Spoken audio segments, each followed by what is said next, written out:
പഹൽഗാമിലെ ആക്രമണത്തിൻ്റെ സമയത്തൊന്നും ഈ നന്മയോളികളെ കണ്ടേയില്ല. യുദ്ധം നല്ലതെന്ന് ഞാൻ ഒരിക്കലും പറയില്ല. യുദ്ധം എല്ലാവർക്കും നാശനഷ്ടങ്ങളെ വിതയ്ക്കുള്ളൂ, അത് ഉറപ്പ് തന്നെയാണ്. പക്ഷെ നമ്മൾ ഒരിക്കലും അങ്ങോട്ട് കയറി ചൊറിയാനായിട്ട് പോയിട്ടില്ല. അവരിങ്ങോട്ടാണ് വന്നത്. നമ്മുടെ 26 സിവിലിയൻസിനെയാണ് അവർ കൊന്നു കളഞ്ഞത്, ഒരാവശ്യമില്ലാതെ.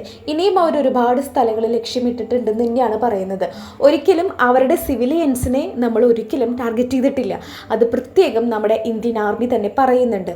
ഒരിക്കലും സിവിലിയൻസിന് ഒന്നും സംഭവിക്കാതിരിക്കാൻ വേണ്ടിയിട്ടാണ് നല്ല പ്ലാൻഡ് ആയിട്ടുള്ള കാര്യങ്ങളാണ് ചെയ്തിട്ടുള്ളത്. ഭീകരവാദികളെ മാത്രം ലക്ഷ്യം വെച്ചുകൊണ്ടുള്ള ഒരു ആക്രമണമാണ് നമ്മുടെ ആർമി നടത്തിയിട്ടുള്ളത്. അതിൽ ഭീകരവാദികൾ മാത്രമേ മരിച്ചിട്ടുള്ളൂ. നമുക്കറിയാം, ഒരുപാട് പ്രശ്നങ്ങൾ ഉണ്ടാക്കിയിട്ടുണ്ട് ഈ മരിച്ച ഭീകരവാദികൾ തന്നെ. ഒരിക്കലും അവരുടെ സിവിലിയൻസിനെ നമ്മൾ തൊട്ടിട്ട് പോലുമില്ല. എങ്കിലും അവർ വീണ്ടും പുലർച്ചയ്ക്കൊക്കെ നമ്മുടെ പല പല സ്ഥലങ്ങളിലാണ് അവർ ആക്രമണം നടത്തി 15ഓളം സിവിലിയൻസ് വേറെ കൊല്ലപ്പെടുകയാണ് ചെയ്തത്. ഇതിനൊക്കെ നമ്മൾ എന്ത് ചെയ്യണം? അവരുടെ ഭീകരവാദത്തിനെതിരെ മാത്രമാണ് നമ്മൾ ശബ്ദം ഉയർത്തിയത്. ഒരിക്കലും അവരുടെ നാട് നശിച്ച് കാണുന്നതിനോ വേറെ ഒന്നിനും വേണ്ടിയിട്ട് എത്ര കാലമായാലും, മുംബൈ ആക്രമണം എടുത്തു നോക്കുകയാണെങ്കിലും, പുൽവാമ എടുത്തു നോക്കുകയാണെങ്കിലും, പഹൽഗാം എടുത്തു നോക്കുകയാണെങ്കിലും, ഒരിക്കലും അവരുടെ സിവിലിയൻസിന് നമ്മളായിട്ട് ആക്രമിക്കാൻ ചെന്നിട്ടില്ല. നമ്മുടെ സിവിലിയൻസിനെ മാത്രമാണ് അവർ ഇങ്ങോട്ട് കയറി ആക്രമിച്ചിട്ടുള്ളത്. എന്നിട്ടും അവരുടെ ഗവൺമെൻറ്റും ആർമിയും എല്ലാം അവർക്ക് കൂട്ടി നിൽക്കുകയാണ്. അതായത് ഭീകരവാദത്തിനെ അനുകൂലിച്ചുകൊണ്ടുള്ള ഗവൺമെൻറ്റാണ് അവർക്കുള്ളത്. നമ്മൾ ഒരിക്കലും ഭീകരവാദത്തിനെ അനുകൂലിക്കുന്നില്ല, ഭീകരവാദത്തിനെ എതിർക്കുകയാണ് ചെയ്യുന്നത്. ഓരോ സിവിലിയൻസിനെയും രക്ഷപ്പെടുത്താനാണ് നോക്കുന്നത്. അത് നമ്മുടെ സിവിലിയൻസ് ആകട്ടെ അവരുടെ സിവിലിയൻസ് ആകട്ടെ, അവരെ ഒരിക്കലും ഒരു മുറിവ് ഏൽക്കാൻ പോലും നമ്മൾ അനുവദിക്കുന്നില്ല. അത് ഓർക്കാതെയാണ് പലരും നന്മ മരങ്ങൾ പലരും പറഞ്ഞു നടക്കുന്നത്. പല പല പല വലിയ ആളുകളും എല്ലാവരും പറയുന്നുണ്ട്. ഇപ്പം നമുക്കറിയാം, റിയാസ് സലീമും പിന്നെ 2-3 സിനിമാ നടികളും അതിനെതിരെ വന്ന് പറയുന്നുണ്ട്. അവരുടെ സ്റ്റോറികളിലും മറ്റും ഇത് തന്നെയാണ് പറഞ്ഞുകൊണ്ടിരിക്കുന്നത്.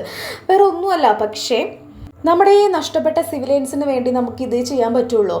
ഇനി ഈ ഭീകരവാദികൾ പല സ്ഥലങ്ങൾ ഇനിയും ലക്ഷ്യമിട്ടിട്ടുണ്ടെന്നാണ് പറയുന്നത്. അപ്പോൾ ആ ഭീകരവാദികളെ ഉന്മൂലനം ചെയ്യേണ്ടത് നമ്മുടെ തന്നെ കടമയാണ്.